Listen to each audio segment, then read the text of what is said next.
Barbara Walters of Pulpdom at Hulse.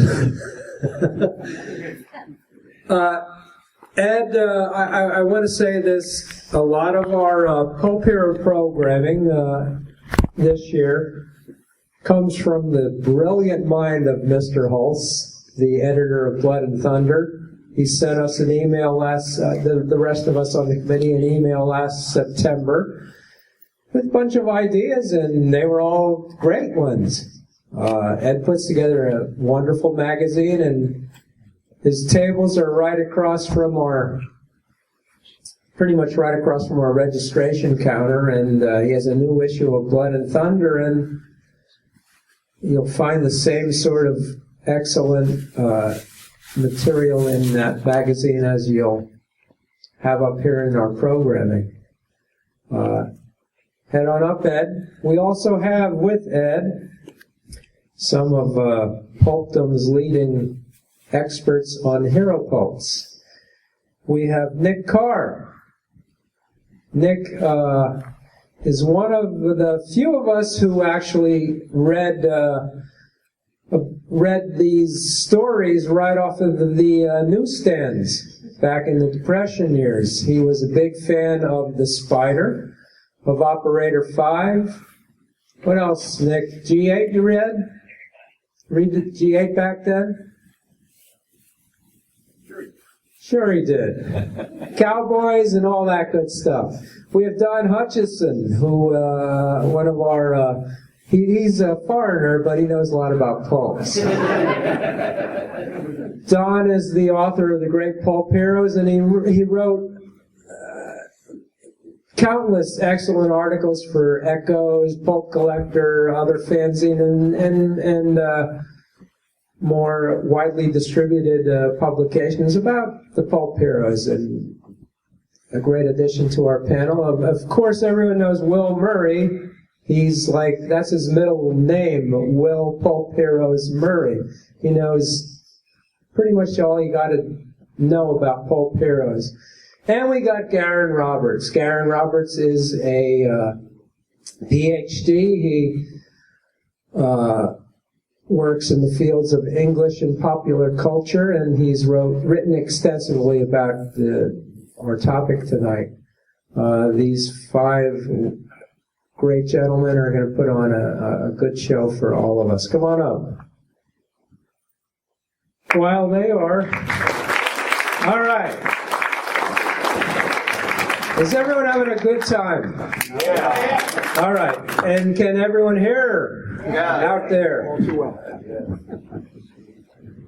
As we get a lot of donations from various companies, and I hope to say we hope to list them tomorrow night at our business meeting, and they're up on the website. All the people and companies that have donated things.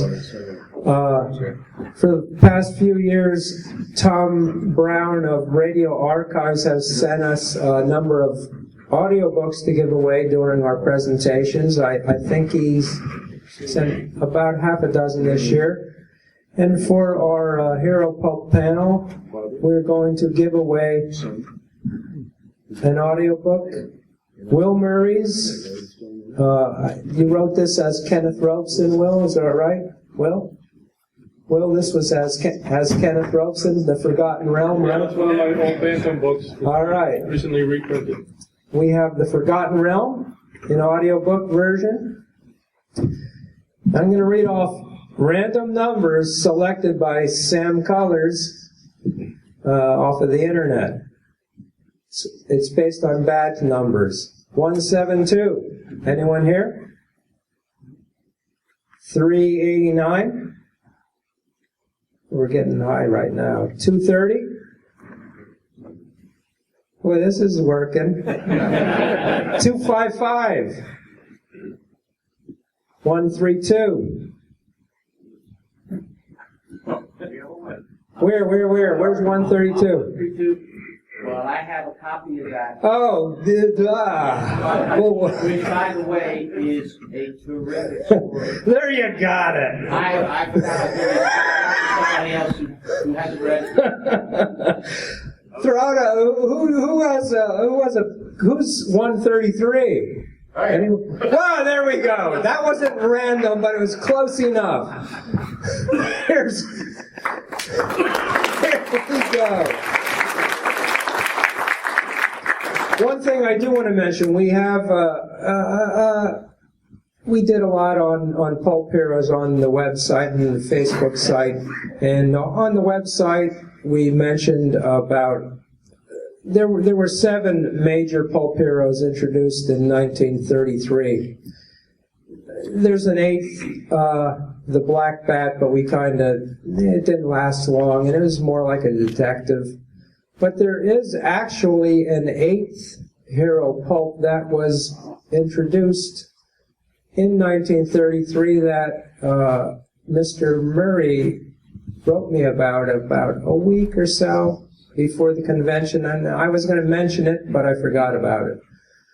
No, I didn't forget, I just didn't have time. But, Ed, remember that. That's why we have Barbara Walters up here. That's something to talk to Will about. He is going to reveal things you don't know about a certain pulp hero. All right? There you go.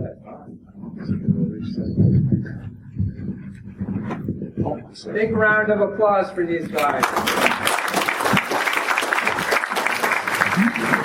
I got this. You got that.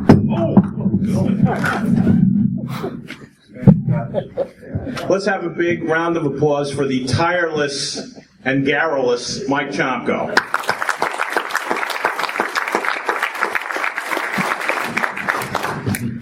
Actually, Mike did most of my work for me, so I don't have to introduce these gentlemen, except to say that they are all scholars in their own right. Nick, of course, has written monographs on Operator 5 and G8, including articles for many of the leading fanzines over the years. He's one of the earliest members of organized pulp fandom, and his contributions have been invaluable. He's got collections of his articles that are available. Don, of course, as Mike said, has written the great Pulp Heroes. He's also compiled several anthologies, including It's Raining Corpses in Chinatown and the Super Feds. Will, of course, needs no introduction, but he does have a new book that we want to plug called Word Slingers, which is a terrific exploration of the writing of Western pulps told from the viewpoints of the writers and editors who are involved in that. And Garyn, of course, we know from his many, many contributions. I first saw his name on the collection of Moonman stories, The Night Nemesis, and he's a scholar on Chester Gould and Dick Tracy, among other things, and a great educator. So we couldn't have a better panel to discuss the Hero Pulp revolution. So that's the theme. That was what we came up with. I said to Mike in the email he referred to earlier, I said, 2013 is going to be the 80th anniversary of what I called the Hero Pulp explosion.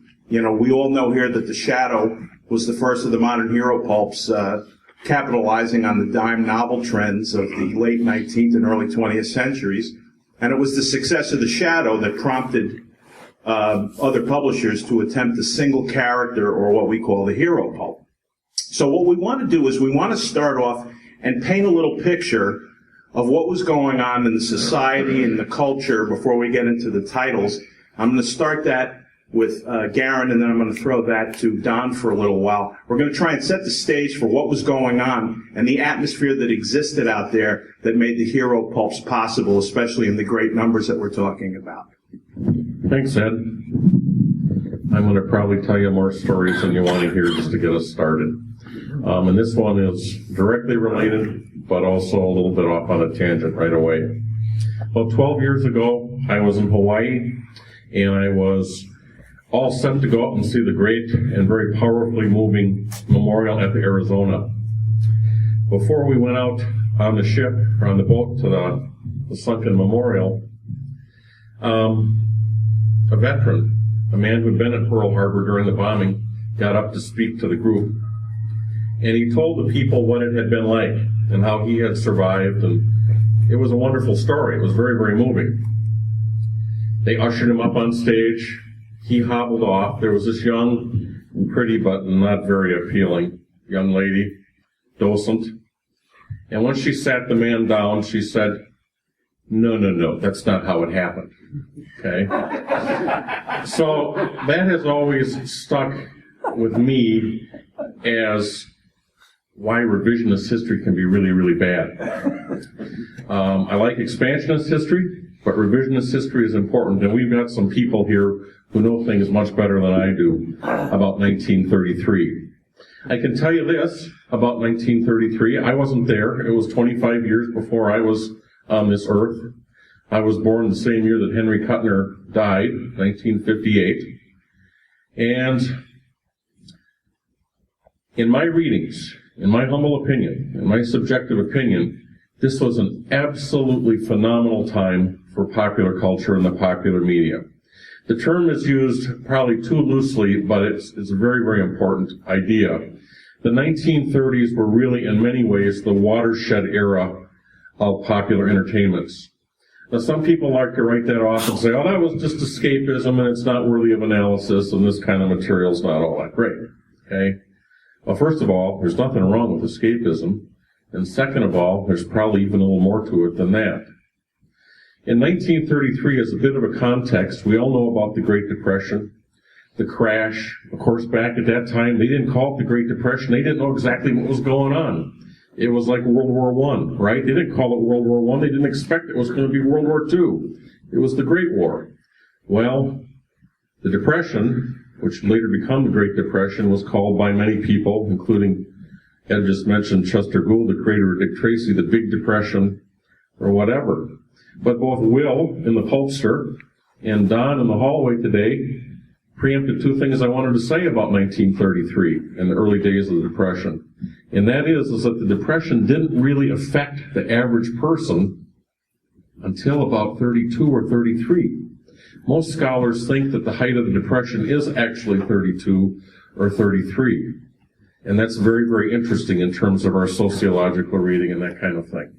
One other quick story, and I'll tell you, then I'll quiet down for a second. A couple years ago, and I've been very blessed as a young man. I got to know Chester Gould as a kid. He died in 85. His daughter, who's 86 this next month, is my very, very dear friend. We've done his biography together. We've done lots of work and so on and so forth. A couple years ago, and I had always noticed this about Dick Tracy in the early 30s. Dick Tracy has some really kind of slanderous, negative comments in the strips of 32 and 33 about dime novel heroes and detectives. He actually talks about them. And he says, I'm not a dime novel hero, I'm not a dime novel detective. So Gould had kind of this animosity with this. Okay, but here's not where the story ends. A few years ago, his daughter and I were going through his books and going through his papers, which are coming to Ohio State upon her passing. She's moving the collection here right now. And guess what he had in his collection? A stack of New Magnet, digest size Nick Carters. Yeah. Okay, that's enough for me, Ed. Well, that's fitting in as much as Nick Carter was one of the revived heroes who made it to the pulp scene in 1933. We're going to go to Don for a little more historical context, and then we'll start talking about some of the individual heroes. So I have to follow. Can you hear me? Is this mic on? I'm not sure it's on. Try this one. Now listen, is that better? Yeah. You can hear me now. I'm sorry to hear that. I have to follow a professor and a brilliant lecturer. Thanks, Ed. I must say, though, Nick is not the only one. Nick and I are probably the only two people, not only on the panel, but on the whole room that were actually around in 1933. And we were also, after that, buying pulps off newsstands and cigar stores and so on and so forth. Yeah, in 1933, we were talking about that earlier. That was actually acknowledged as the worst year of the Depression. The unemployment figure was 25.2%. It's like 1 out of 4 people in America. Many of them were traveling on the roads and on trains. There were hobo jungles along the train tracks and so on. And it was quite a dynamic year in many ways. And the Dust Bowl seemed to be getting worse in the Midwest. Over in Germany, there was a guy named Adolf Hitler, became Chancellor of Germany, and he immediately instituted a concentration camp called Dachau. So there were a lot of bad things happening, so not much people wanted to read about heroes. Now, Will has written, of course, the hero thing happened because the Shadow was so successful. And for a dime, you could get a lot of entertainment back then. I'm not sure. I break things down so I don't have to remember them. So I'm not too sure what more I can say about 33. I did write in this, though, that as Garyn was saying, the entire 30s were just a dynamic year for popular culture. There was a thing that always struck me as interesting about the pulp heroes is that they were very wealthy. The poor people on the breadline and so on, didn't seem to want to hear stories about themselves. When you go to the movies, they would see movies like Grand Hotel and Flying Down to Rio, and A Night at the Opera. How many people were going to the opera back then, Now, I don't know if I can continue. I've got my fallback stuff here, but I'll just mention the books that we're going to be talking about. By the way, there was another Pulp Hero book. It wasn't a Pulp Hero book, but 10 Detective Aces started, I think, in 1933, and that was Fred Davis's Moon Man stories, so they were pretty good. In fact, I've got a letter from Fred saying he stopped writing Operator 5 because he was running out of ideas. He was only being paid $500, and he was making a lot more elsewhere. And I was thinking, $500 for the Operator 5 alone in the Great Depression, that wasn't bad. When I left high school in 1948, I was told, if you get a job in an office, you must get $20. You must get $20. My first job was $18 a week. Back in the Depression, some of these people were making very good pay. Anyway, I'll pass that back. I have some more stuff here, but we can deal with that later.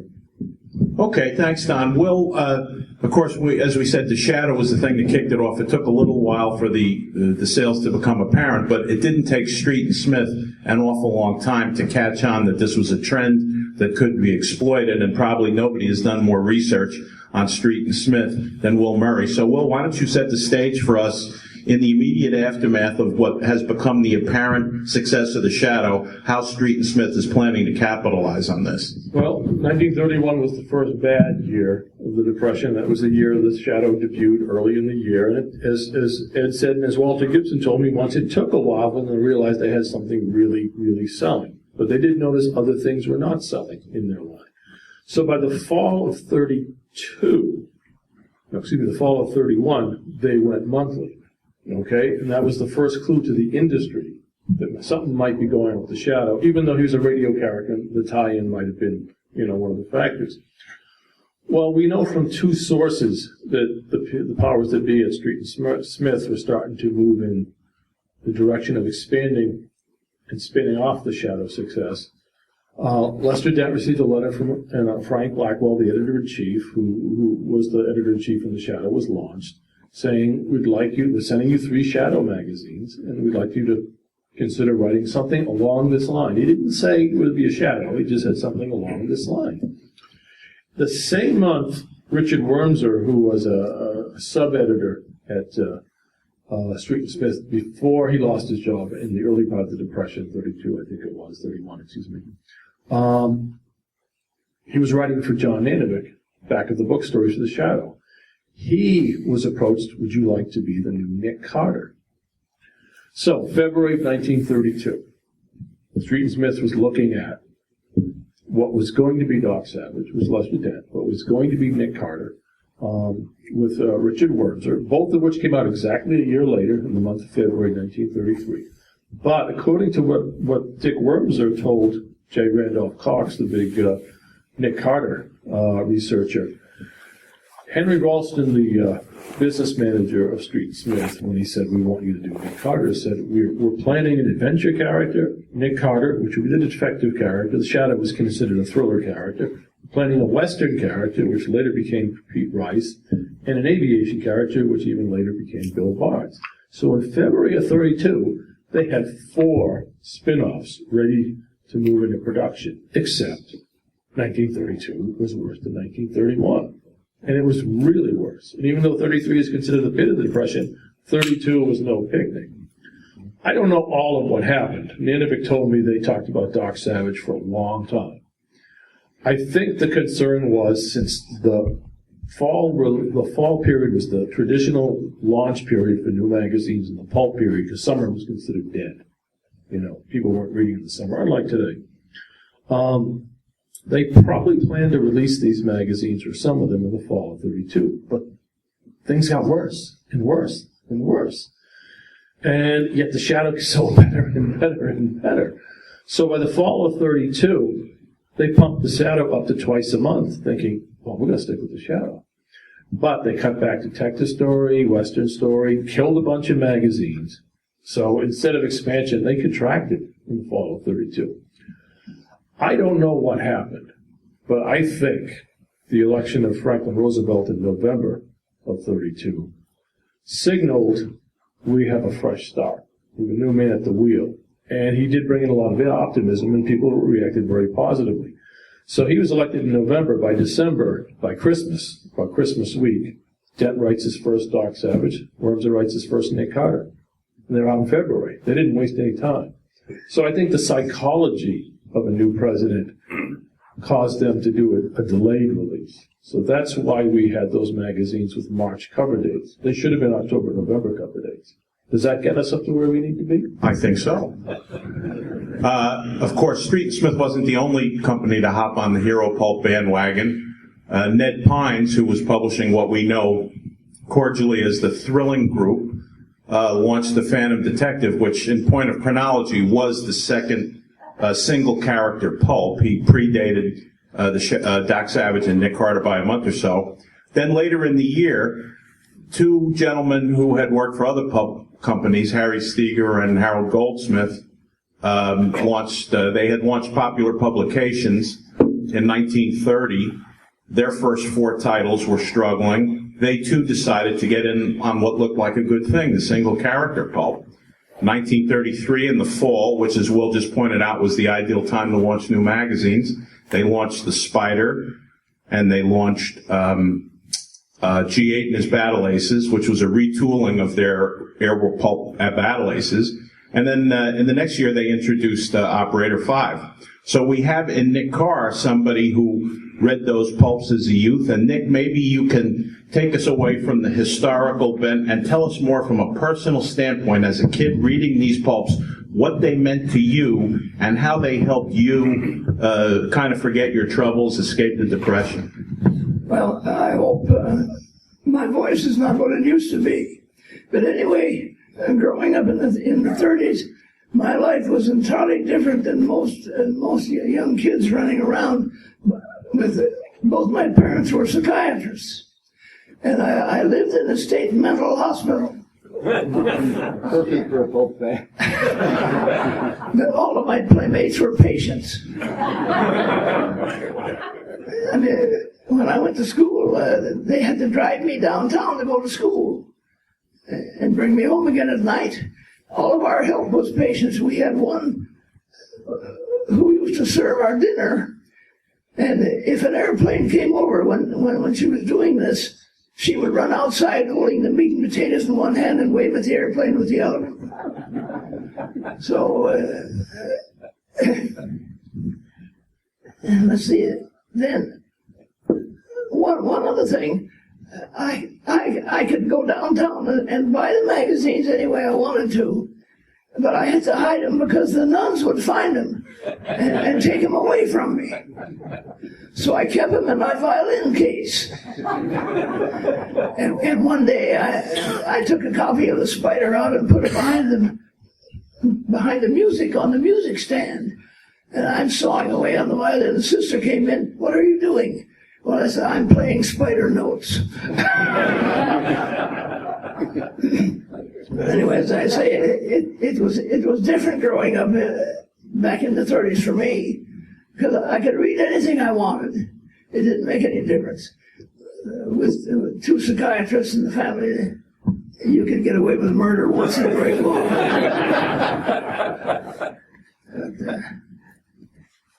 What about G8? G8. I used to go downtown once a week or once a year and pick up the issue and hide the thing in the violin case till I got home. And then I kept all my pulps in the basement. Nobody bothered them. I could read anything I wanted. And of course, G8 was tops on my list.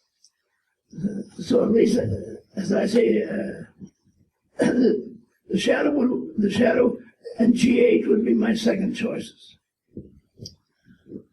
And I don't know really anything else I should tell.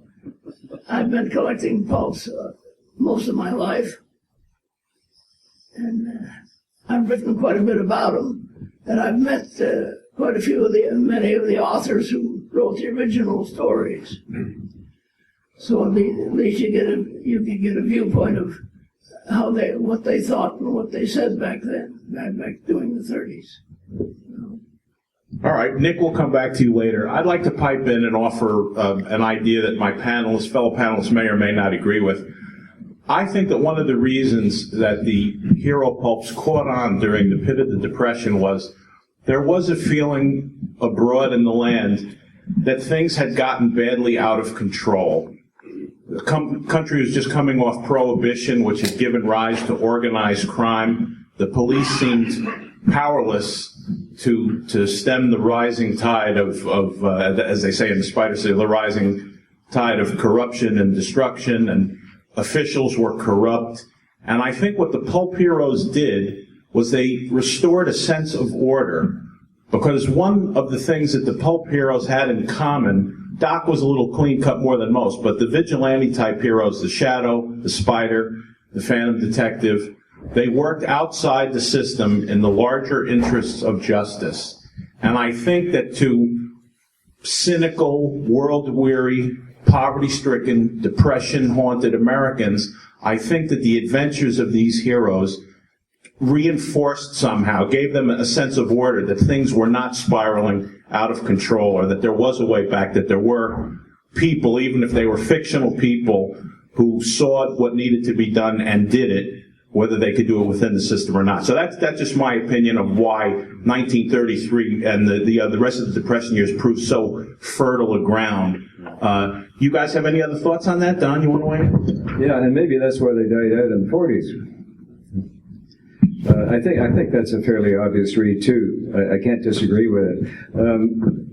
As far as the people who are attracted to these heroes, in my book I always loved letter columns in magazines. I was reading the science fiction and fantasy pulps in the 40s, and I really liked them because of all the letter columns, and you could find who was reading the magazines, and people like yourself and so on. Because back then, you didn't even admit to the average person that you were reading this crazy Buck Rogers stuff. But in the Hero Pulps, there weren't a lot of letter columns, but the Phantom Detective occasionally did have a letter written by a fan. And I had one in the book, which I always thought was wonderful, and it says a lot about who was reading the Phantom Detective and the kind of attitude they had towards this kind of a crime-fighting hero. And this was from a woman, by the way. So the Hero Pulps weren't always just read by males. Anyway, this lady wrote in, "Dear Phantom." They always wrote to the Phantom. It was a very chummy kind of a letter thing. "Dear Phantom, I am a friend and admirer of the Phantom, and have been for some time. Richard Curtis Van Loan is a real person to me, and I glory in his every triumph. Sometimes, however, when the enemy gets him, my heart's in my mouth. But I should know I can count on him every time, getting out of all kinds of danger. Van Loan never ceases to be a gentleman, even if he has to twist the neck of a gunman at times. He does it so that my heart swells with pride. I can see him dusting off the soil accrued from the crook, probably saying, 'This hurts you worse than it does me.' Now, it's odd that it never makes me feel anything but happy when he bests a criminal. But when Van Loan gets hurt, I die.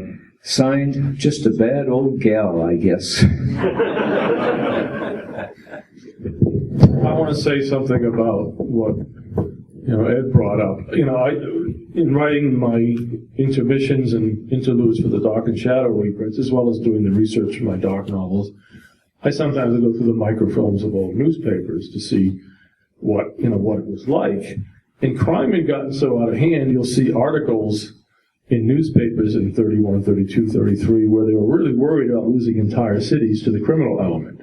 They were talking about super criminals in the sense of Al Capone was a super criminal. He basically controlled Chicago on certain levels, had so many people in his back pocket that he was a kind of a feudal lord of Chicago, and they were worried about, New York had a lot of crime in those days, and they had a lot of signs. In the shadow, there were certain slogans you'd see in the letters pages in the thing, crime must go. Those signs were actually on the elevators, crime must go. It had gotten so bad that instead of talking about, watch out for burglars and, be careful when you're walking down the street, they were talking about crime as an epidemic. It had to be stamped out. And it was a real serious problem because the criminal element had done something it had never done before on a large scale. It had organized and it had infiltrated society to its very, foundation. Thus, the shadow was seen, even before Prohibition was repealed, as, a kind of a solution to the problem.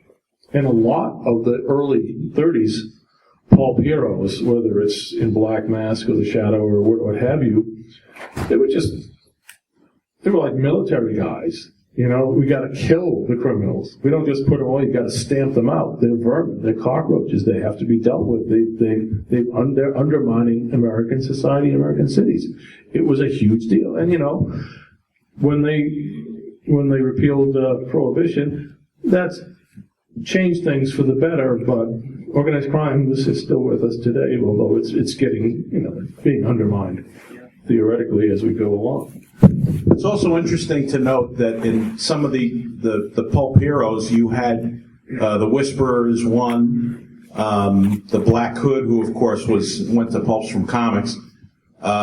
You had the phenomenon of policemen realizing that in their day job, so to speak, they couldn't deal with the problem adequately. They had to go outside the system. They had to adopt these other characters, these other personas to deal with crime. Don mentioned earlier 10 Detective Aces. Now, that was a book that had a lot of recurring characters, but I think it's safe to say that in 1933 and for several years thereafter, it was dominated by Fred Davis's The Moon Man, who was another policeman who operated outside the law and created a character that would strike fear in the hearts of the underworld. So, Garyn, I think, having done so much research on The Moon Man and its author, Fred Davis, maybe you can take us a little through that character and his subsequent hero, Operator 5. Sure. And that was an excellent segue, and we're going to come back to it. Okay? Okay. 1933, of course, was when the Volstead Act was nationally rescinded and all that kind of thing. And what Ed and Will and Don and Nick have said is so absolutely right. There was even a strange, and again, I wasn't there, just like the docent at Pearl Harbor, I wasn't there, but there was, from my reading and understanding of the period, there was almost a grudging admiration for the Al Capones, who would go to a Chicago Cubs game, buy 500 seats, and sit right in the middle of it rather ostentatiously and say, hey, I bought all these seats, I own these. Al had a brother named Ralph. Okay, I don't know if you've seen the movie with Johnny Depp. It's not a bad movie at all, Public Enemy, of a few years back. I grew up in northern Wisconsin, and I went to school with the grandchildren. The Winnetka family were the ones who owned a little Bohemia where there was the very famous shootout with John Dillinger. And that's actually portrayed. My dad, in his mid-80s, actually got to meet Johnny Depp and said, geez, Garyn, what a nice man he is. Who is he? He stopped to talk to me. And so I had to explain Johnny Depp to my father, like Humphrey Bogart in his day. And Ralph used to come up, as did Al, all the time, along with Dillinger and the rest of them, to vacation. And there are still people in northern Wisconsin to this day that think Ralph Capone was the greatest thing that ever walked on water. Because he threw money around and took care of people like you wouldn't believe. And so grandkids of the people who grew up in the Al and Ralph Capone era were really, really interesting. Going to Will's point about this sort of apocalyptic, violent regeneration through violence that happens with some of these pulp heroes, I'm always taken to the fourth Spider novel, The City of Flaming Shadows, where Richard Wentworth literally comes out of the sewers of New York City and mows down in just a matter of a few paragraphs, I don't know how many, it's like 80 people all at once with a machine gun. Okay? Yeah. Now, as the 10 Detective Aces, years ago, I did a collection. The stories were all in front of me, and I sort of opinionatedly picked out what I thought were the best of the series. It was very subjective, but I liked the stories, and they were facsimile, so that was fun. But we learned back then about the Moon Man, about Fred Davis. Karen is not here right now, I guess, his granddaughter. She's usually here all the time. And we learned about 10 Detective Aces through the years.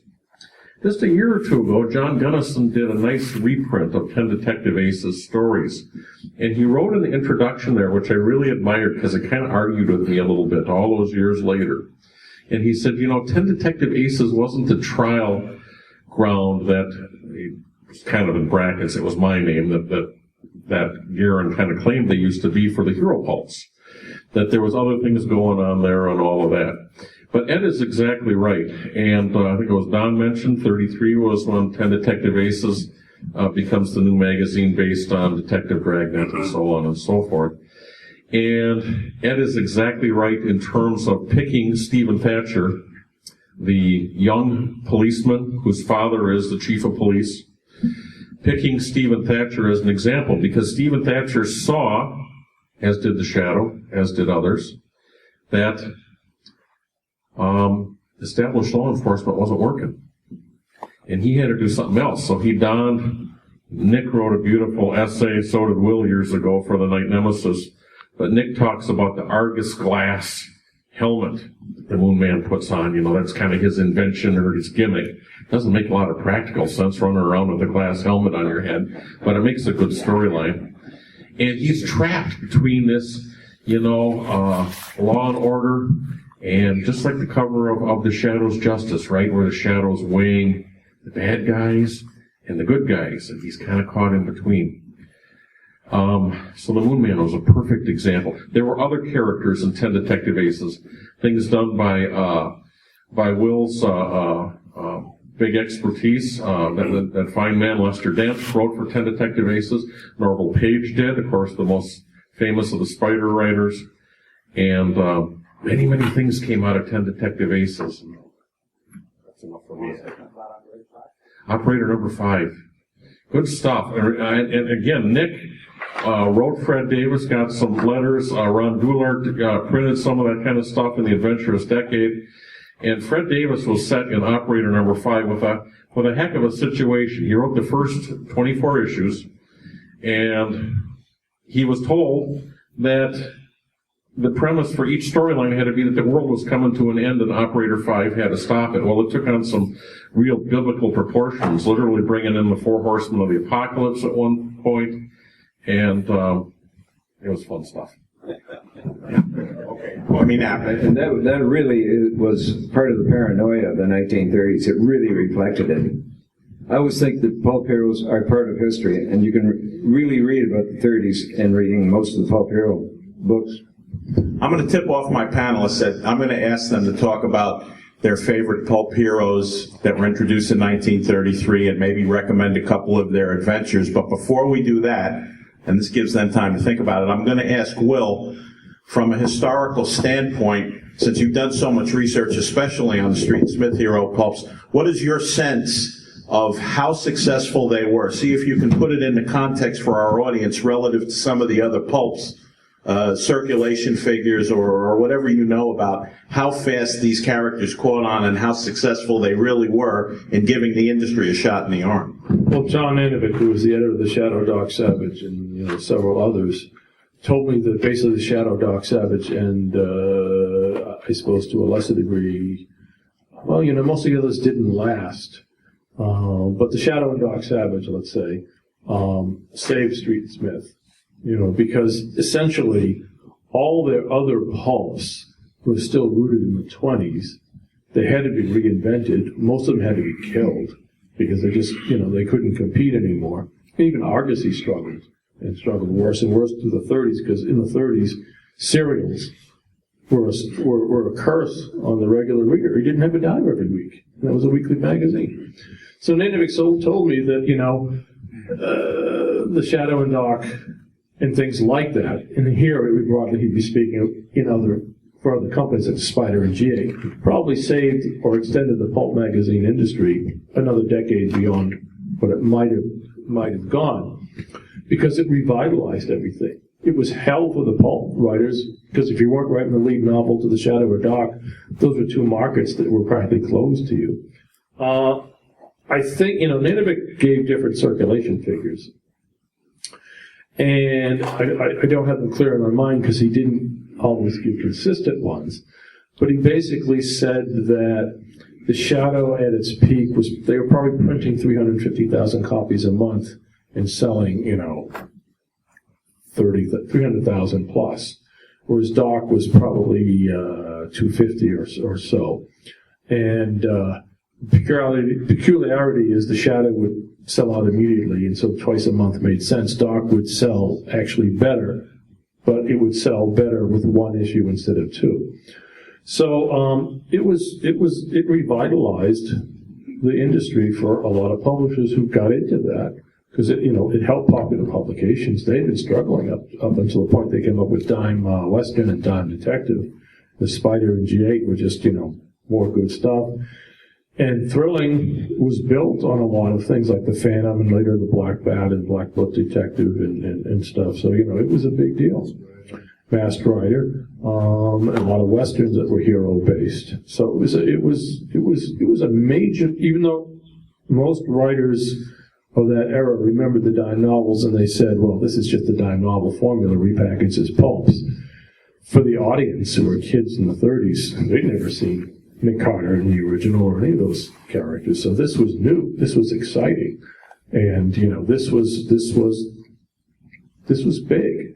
I want to comment on a point. You mentioned that the 30s were a watershed period for popular culture. I often think one of the reasons for that, in terms of looking back on the 30s as opposed to being in the 30s, which is a whole different reality, is that's the first decade for which we have sound pictures. Nobody pays much attention to movies from the 20s. They're strange artifacts. They're very artificial, and there's no sound. But once talkies came in, we now have a record of what people look like, talk like, acted like, whether it's through movies or newsreels or whatever. So our awareness of our past, in terms of being able to visit it and inhabit it mentally, and understand it, comes from film, sound film.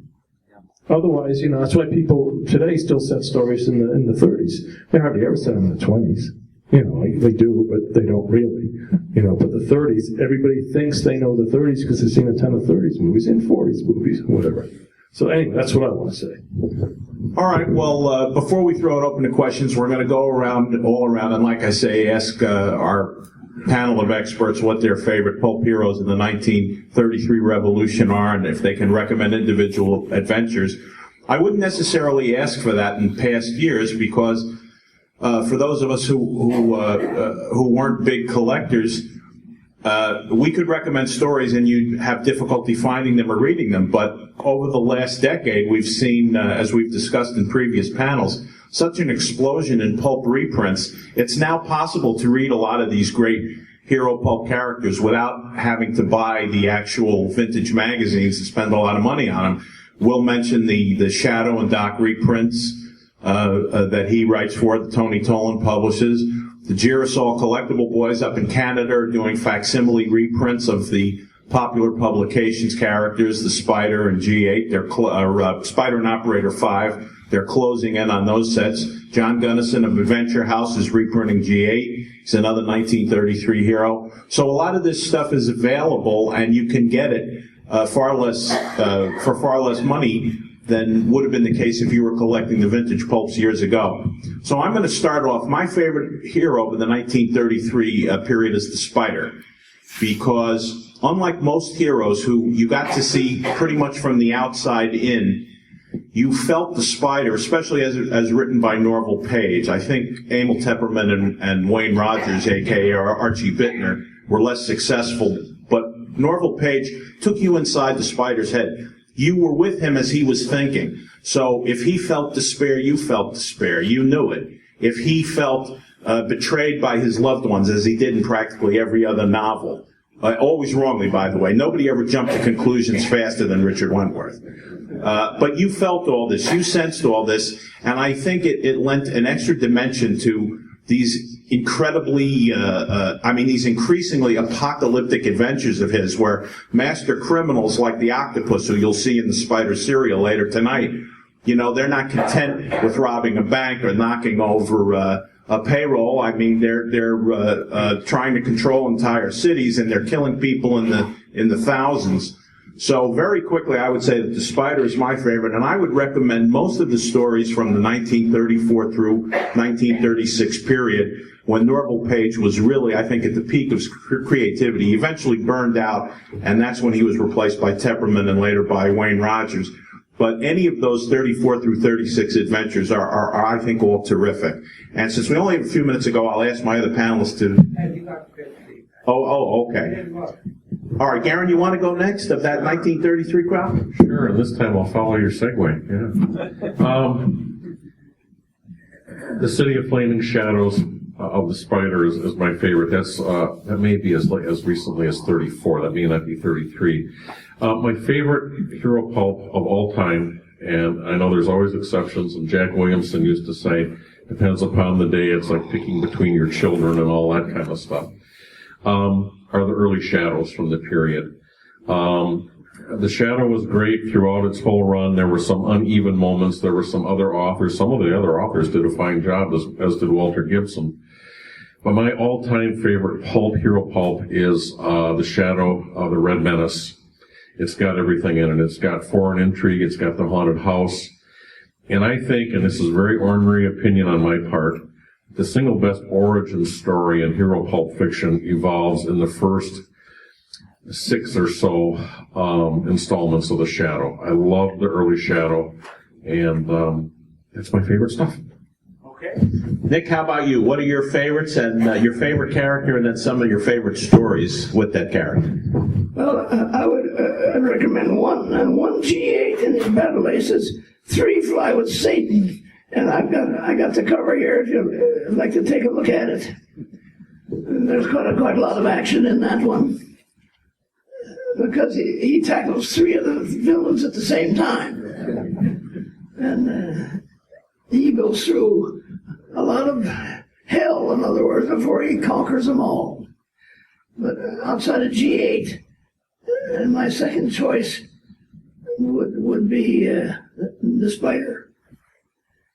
And that's another one that I had to hide it away from the nuns so they couldn't find it. Because they didn't approve of it. They called it pretty bad literature back then. And they confiscated it. Every time I carried one into school, they took it away from me. So, if you have a chance, there's one G8 in his battle aces called 3 Fly with Satan. As I said, I got the cover up here. And that's one of the better ones because he tackles, as I said, 3 at the same time. And, May 1939. May 39, yeah. That's one of the better ones. But like I say, outside of G8, my second choice would be the Spider. And when you were my age, growing up then back in the 30s, sometimes the Spider stories got kind of complicated. And I would stop and ask my father to explain to me, why did he do this or why did he do that? And my father didn't know what to think. and he was a psychiatrist. So I don't know. Don, how about you? You should have asked one of the nuns to explain the spider. I was afraid to go that far. I didn't want to go that far. My favorite, I have to say, also is the spider, for the reasons that Ed Hulse mentioned, basically. During the war, the spider didn't come into Canada. We had something like a Wartime Conservation Act, and thrilling publications, better publications, and Popular set up kind of a branch plant economy, or branch plant factories in Canada. Popular did not print the spider during the war, or G8. I think they were losing popularity because by 1943 they just disappeared because Harry Steger wanted to publish more important things with a paper shortage like Dime Detective and so on. But I love the spider, and basically it's because I really think Norval Page was one heck of a writer. As an adult now, I can still read the spider with the same kind of feeling I had when I was very young. What I was going to say about it not coming into Canada, one day I went into a second-hand bookstore and I saw the spines laying flat of something, and it really looked interesting. It said the spider, it was in blood red, and it was a little dagger, and this was the spines alone. And I said to Mr. Montgomery, could you show me what's up in there? And he brought these things down. As soon as I saw the covers and this cryptic thing, Master of Men, and this fantastic things happening on the cover, I bought them. I said, how much are they? He said, well, I was holding them for somebody, but he hasn't come in. They're a nickel each, so I tried to get as much money as I can. I bought a section of them. But I thought they were so good that I actually smuggled, like, I didn't have a violin case like Nick. I smuggled them under my sweater and I went home with and read them in my bedroom. Well, it should come to no surprise that Doc Savage is my favorite, although I can't say anything bad about the Shadow or the Spider because I love them too for different reasons.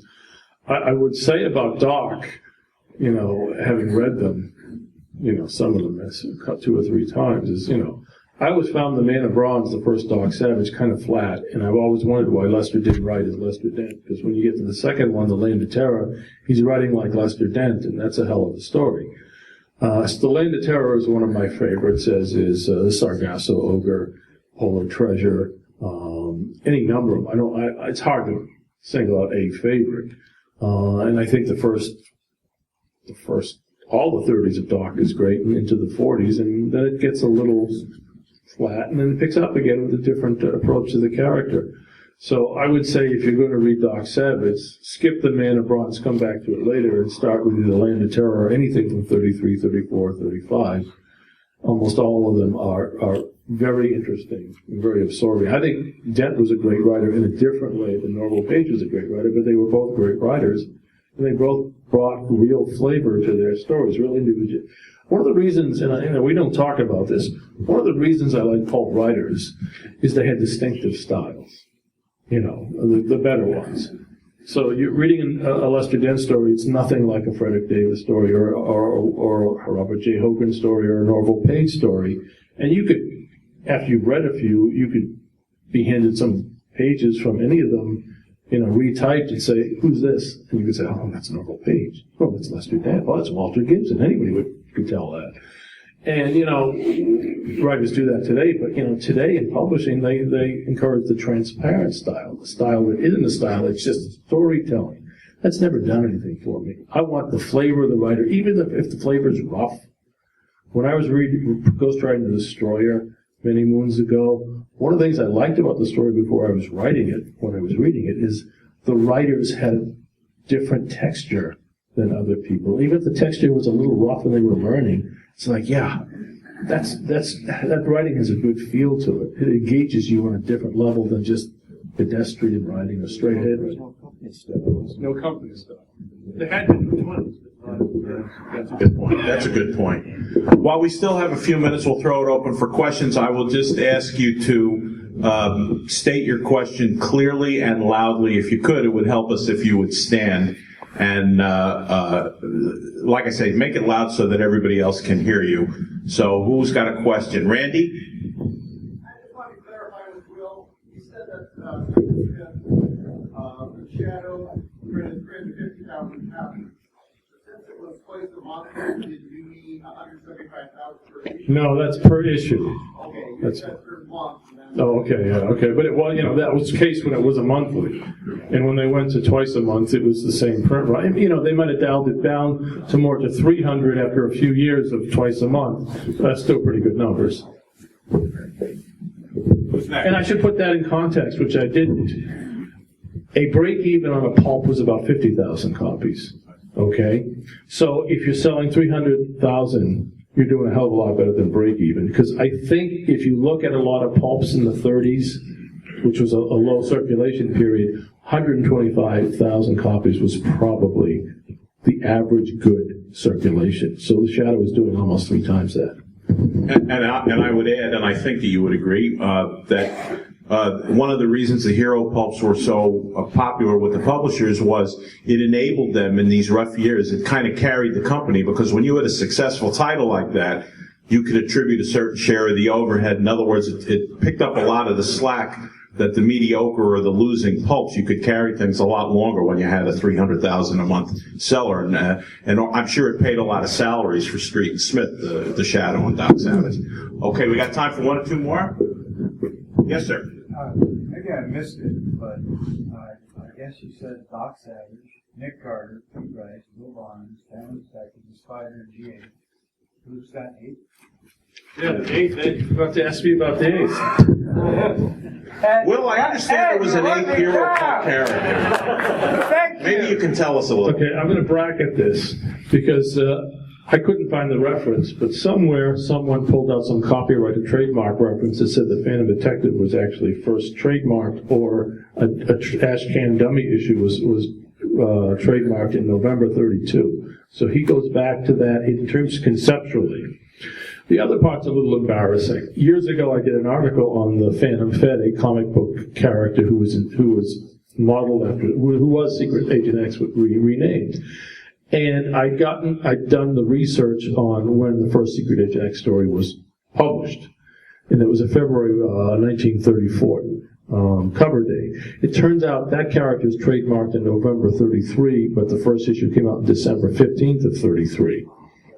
And the reason I think it was trademarked early and planned early is that King Features was launching Secret Agent X9, which was written by Dashiell Hammett.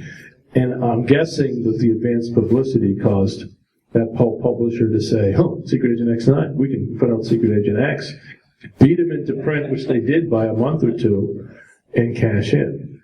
Because I wouldn't be surprised if they were planning the Secret Agent X for a while longer and might have called him the Scorpion or something, and when Secret Agent X9 was announced, they just grabbed that. Because that's how pulp publishers were. If there's a popular movie on the Civil War, they put out Civil War stories, things like that. So Secret Agent X is, as far as we can tell, the last 1933 Hero Pulp release.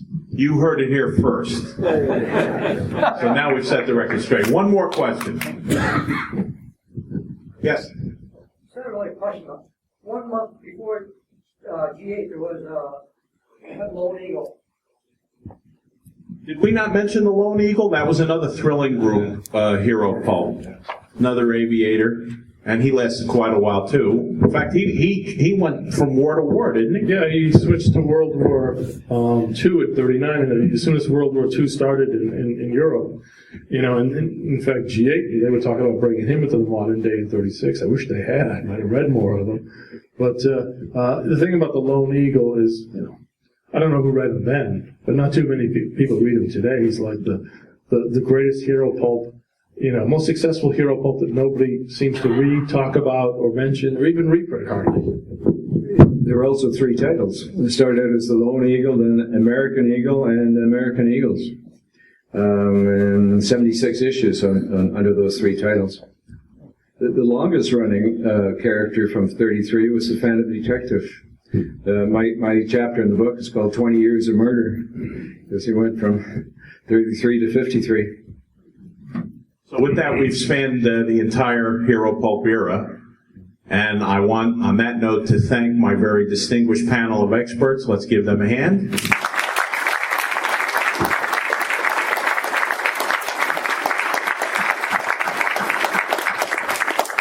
And as always, we want to thank you for helping support us. Without you, we wouldn't be able to do Pulpfest. We wouldn't be able to share our interest in this great hobby. So we really appreciate your coming every year, standing behind us. We're going to move now to the presentation on the great artist Walter Baumhofer by David Saunders. And then after that, we're going to revisit the Hero Pulps of 1933 with The Spider's Web, chapters 6 through 10.